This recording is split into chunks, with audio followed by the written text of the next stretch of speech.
peoples, what's up? My name is Jason and I'm from the Shelf Stories YouTube channel, and I'm here today on the Dice Tower to review Far Away. This was designed by Alexander Jerebek and published by Cherry Pick Games. This is a two-player only cooperative game about exploring space on a limited government budget. So you'll be playing astronauts that are exploring different locales, places where no man or woman has explored before. But if you stray too far away from each other, you won't be able to communicate at the table as players. So this is a limited communication cooperative exploration game. If that all sounds enticing to you, I will go ahead and show you how it plays. So without further ado, let's go to the videotape. All right, so here is a very basic example of a layout for Far Away. This is not everything that you will need to play the game. We'll get to that in just a second. I have wanted to focus on the main board space as well as the individual player boards to articulate core actions, and then I'll explain everything that's kind of built on top of that in a minute. So here are our astronauts. Here is, I'm going to name them Mindy and Mork over there. They have crashed. So this little card says this is a crash site. Most of the missions you are going to be, one of the things that you're going to do along with the mission goal is to repair your ship, because you can't blast off with a crash ship. So, and pretty much every mission you're going to be exploring. So I have pre-populated these initial 6 hexes, and we're going to be spreading out from here. And the way that you do that is basically to roll this die. Whenever you either precede the board or discover new hexes, you're going to be rolling. This is a common result. That just means that whenever you get a new hex, there will be a resource there for you waiting. So like, plants and minerals and the things that you need in order to survive and rebuild and do what you got to do in the game. So then other faces, you got this face, which would be a grove, which represents a more fertile area where you can get more and more resources, a little bit rarer. This one, get to know this one. This is a wandering creature. So then here's an example of a creature right here. Look at that cutie over there. The art in this game is very purposely sketch drawn. Not really sure exactly what the artistic choice is behind that, but this is every creature. Maybe they want players to fill in with the rest with their imaginations. So that's a wandering creature. You would get a spawn there, and here is another place. This comes out when you get the anomaly. Whoop! Oh no! You would get a den, or you get something good, but like I didn't roll well. You would get a den, and you would get generally a little bit more of a sedentary creature that's kind of like manning the fort. So you have 2 different creatures that you'll be interacting with. So then, future turns, I can obviously pick these up, and I'm going to store these for later use. And movement is, you can move kind of like along straight lines. You're not really restricted to kind of one space movement. So let's say I wanted to move this way. Well, not here because I'm afraid of this guy. I'll move this way. I will choose the hex. Put that one there. I would roll. Get another resource. And then I would be here. And that would be an example of moving and taking a turn. You actually alternate. So like, so once this person explored and landed here, then it'll be Mindy's turn, and Mindy would do a simple action, whether she wanted to gather, move, or gather whatever resource was at her site, or build something, which I'll demonstrate in just a minute. You will notice that they are now far apart. When they are together, they can talk. Hi, how are you doing? This is scary. We need to hug each other and comfort each other and feel okay. So if they're together, that's great. You can talk as much as you want. But if Mork went over here and he is now, maybe you can see each other, but you can't really talk. This game is set up a very, very cheap outfit. You don't even have radio, so you cannot talk. So not only can't you talk, so Mork could be over here doing whatever, and Mindy is shaking her fist going, "What are you doing?" So Mork could be here doing actions. You guys can't coordinate those. And as long as you're apart, loneliness sets in. If you reach 5 loneliness on this track, you die. Also, if you are a part, you will gain loneliness automatically at the end of your turn, and you will also gain hunger. Hunger is another resource in the game. If you gain 5 hunger, you also die, which is another thing that is actually quite easy to do in the game. Die of hunger and die of loneliness if you don't plan your movements and your resources effectively. Whoa! I told you that there was way more to this game. Don't worry about it. I'll walk you through it all. Okay, so this is a basic action board for both characters. So it kind of explains your actions, you're moving, you could use stuff. You can also fight and scare the monsters off, but that's not really too involved. It's just, do a damage, and there's no real kind of like tactical play over here. It's more just kind of evocative of, another feature in the terrain. So it kind of folds into everything else. This is your mission. So I have laid out the first scenario here. Build a landing pad. The landing pad is one of the building schematics, which is a unique building to the mission. And then once you build the mission pad, you kind of like go through chapters of a book. So you kind of, moving through the different things that you have to do. So you don't automatically know everything you have to do. It unfolds over the course of your adventure. And also, you can kind of branch out. So if I build a certain building, I go here. If I build another building, I go here. Or if something terrible happens, a creature reaches a landing pad, which is not a thing that you want, then the bad little story is going to unfold too. I think a lot of the missions have, if something terrible happens, you get that contingency. Where are the buildings? The buildings are over here, this whole area. So the card board, CARD board, I will have a lot more to say about those acronyms when we get up to the thoughts and everything. Anyway, so you saw the den on the exploration board comes out of the anomaly deck. It's kind of like a random encounter thing. These are your groves, your places that produce things. These are your buildings that you can build. So like if you're stuck and you don't want to rely on exploration, you can actually build a building that will reliably create resources for you. So like the plant farm would go ahead and build you 1 plant there. Build those in very accessible areas and protect them with your life. They have this many hit points. The creatures can easily, if the creature is tuned to that, take down one of your buildings. So you want to be careful. These are advanced buildings, and this is where the game starts to get a little bit interesting. So then you build a computer core, and then all of a sudden you'll be able to unlock all these other things that you can do. So you can build defensive swarm. You can build this sonic transducer thing. So like things that'll make you more powerful. And the basic drone is actually another character. So like it has 2 hit points, and it can go around and basically, like the extra worker that you can unlock in Robinson Crusoe, it basically gives you more actions you could do on a turn. So you're kind of sinking some actions to build this thing, but now you have a repository of actions that will hopefully get those actions back and more a little bit later. So there's building, there's exploring, all that stuff that you can do. Wounds and all sorts of stuff. Here is your main resistance over here. These are the creatures. So there's a maximum of 8 creatures that can pop out, 4 types of dens and 4 types of den creatures and 4 types of wandering creatures. So then again, that kind of like sketched out art, very more evocative than like kind of telling you what it is. Come on, camera, come on, cooperate. Oh well, take my word for it. So then on every turn, you notice there was die placed next to the characters. I'm going to be rolling these, and depending on the position, so like that would be 3. So if I rolled that, then I would get another one of these popping out, and the game has rules for where they pop out. And then as they're popping out, you obviously have to do stuff with them. Here's where the game gets super interesting, because the game has a whole system governing each individual creature. And there are a lot of creatures. Look. This is like just, I have them split up by hit point. So like you see, they have hit points. They have 4 hit points down here. This one has 3. This one has 2. I have the bags mixed up in terms of their hit points. And look at all of the, get out of here, empty bag.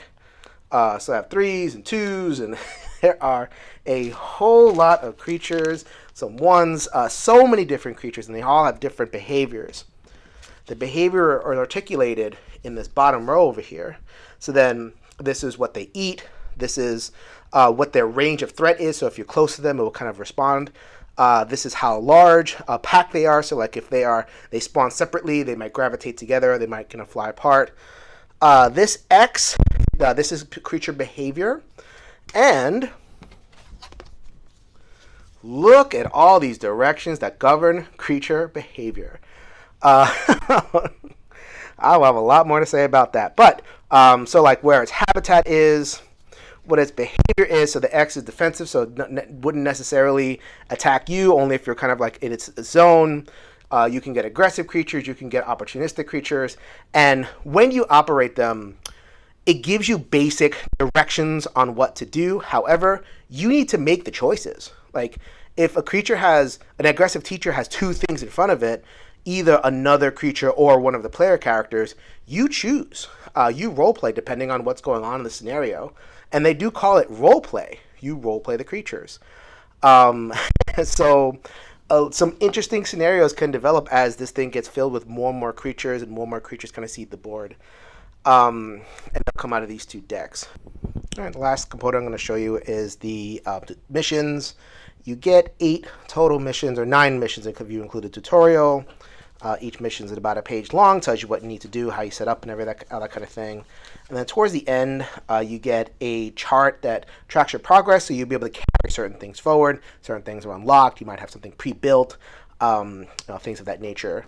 And then, so each mission is about, kind of stack of cards. You see that nice thick set of cards. So you can get a lot of story, a lot of things unfold, and a lot of unique buildings kind of get shuffled in to the different decks.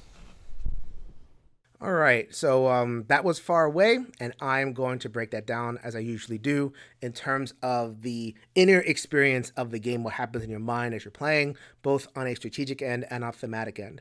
I'll start with the strategic end. And I think that in terms of your personal decisions in this game, you're going to be interacting kind of 3 areas. So the first one is you and that board, like kind of like that resource management aspect where you're looking at the board of stuff, and you're wondering, what do I do? What do I build? What should I prioritize?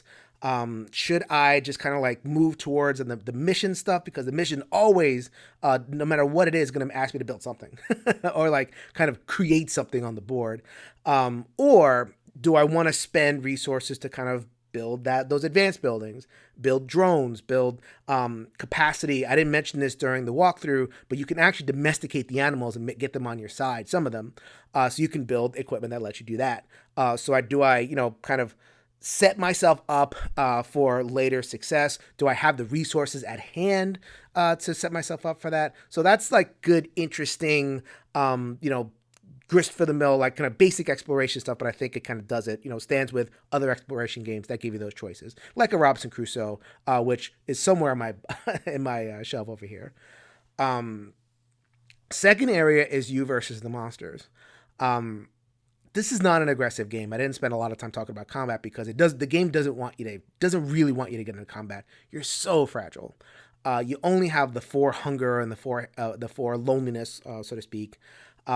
And that goes really, really quickly. Like if you're bitten by one and you lose a hunger and a loneliness every single turn that you're apart from your partner, there's just not a lot of aggression that you can engage in. So like you have to, really duck and weave, be willing to explore extra tiles if you have to go around certain monsters, or maybe there's like a giant fat 4 hit point monster just sitting there that's in a den and it's passive and it's fine, except they're sitting on the tile that you need in order to advance, because for whatever reasons.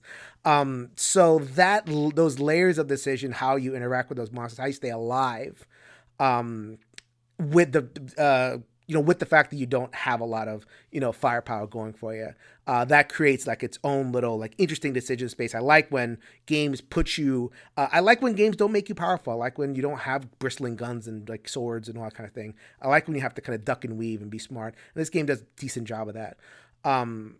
So far, really, like, I don't know if that this game does too much that like kind of blows the doors off. It's like just good standard exploration fare. I think that one of the struggles that I had in terms of those 2 areas Look at that. I mean, that's just a few of the tiles. So like, as you're exploring, you have this huge pile of tiles.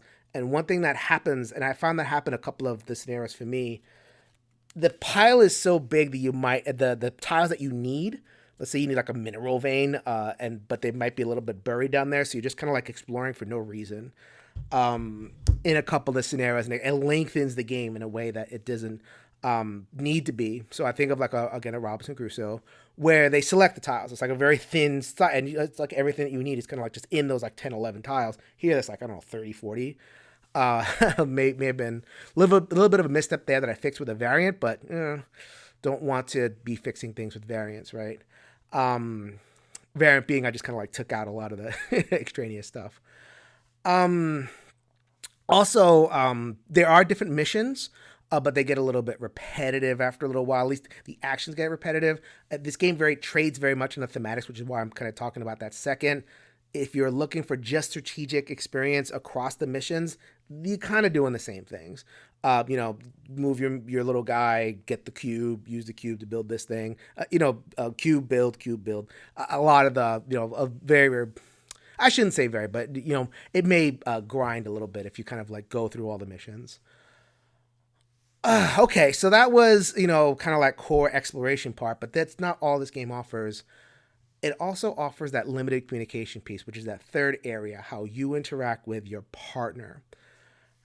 The game kind of wants that to be center front, like if you're buying this game, you're buying that experience.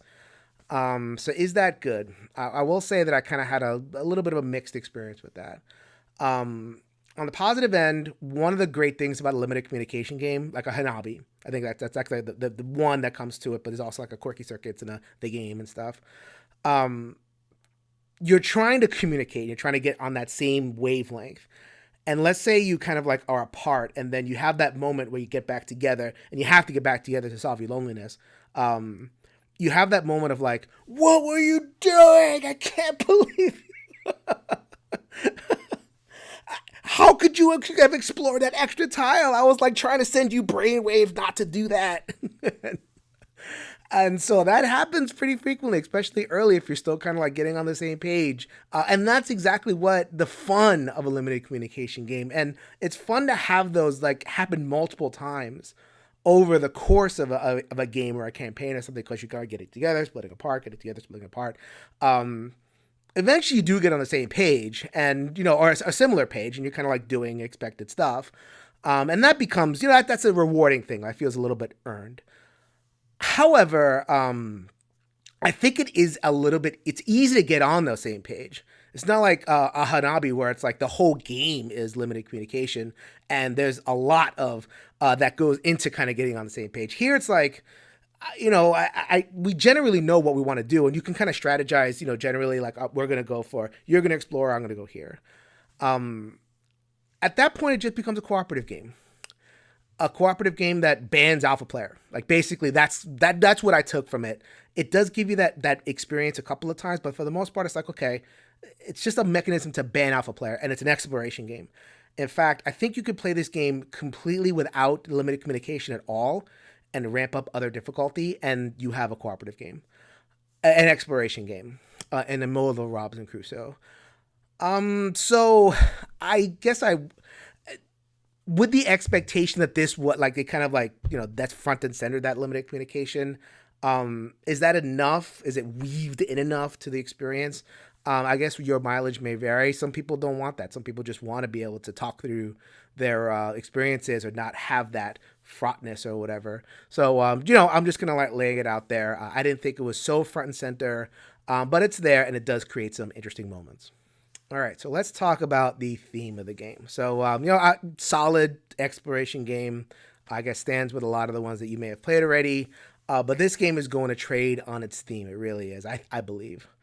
One thing I should mention, I'm not a fan of this. So if you look at this hex over there, it says heuristically explorable xenoterrain, aka hex. And then you have acronym for card and for die. Like everything is an acronym, and it's kind of a very awkward acronym like that HEX thing. I think they're trying to kind of evoke that sense of like, this is a government, and in the government, everything's an acronym. And everything might be a dumb acronym. It's bad.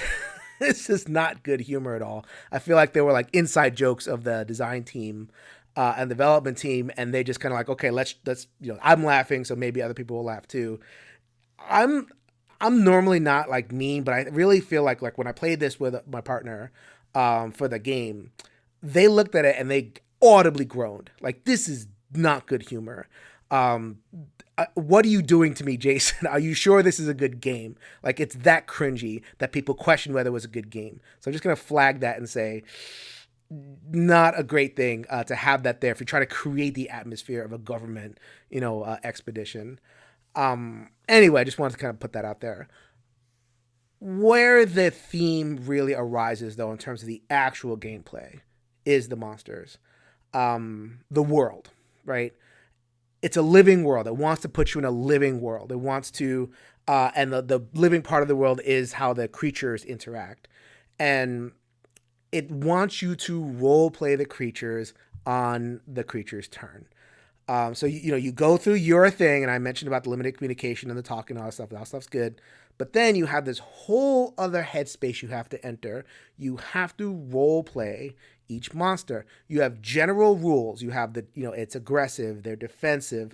Like I showed you up top, you have all these, traits, opportunistic and everything. It'll attack you, but it'll only attack you if you have lower hit points. So if you're sitting there with 1 hit point and there's like the thing with 2 hit points, it will attack you. But if you heal up, it won't attack you.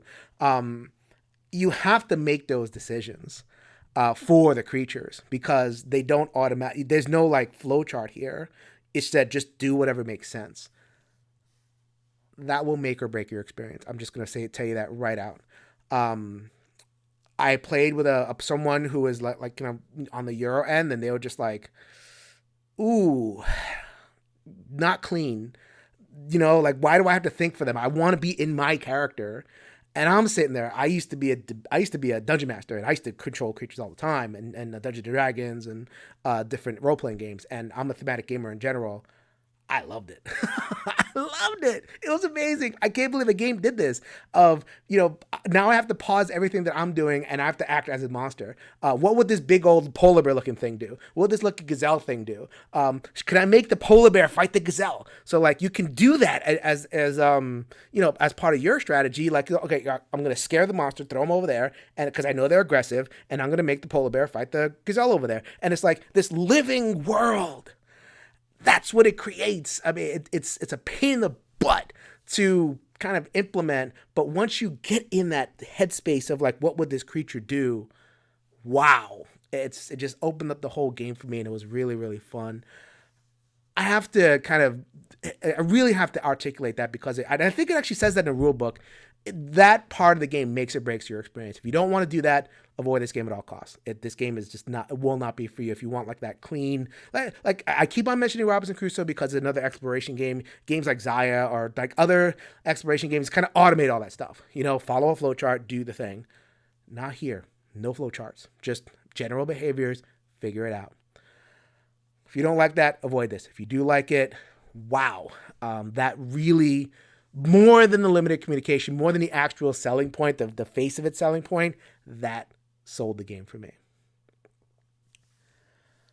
So my final thoughts, this one is going to get a seal of approval from me, 7 out of 10. I think it could have been higher, but I think there's, that on the strategic, it's good. It's good. Some little rough wrinkles over there, but overall I enjoyed it, created good decisions for me.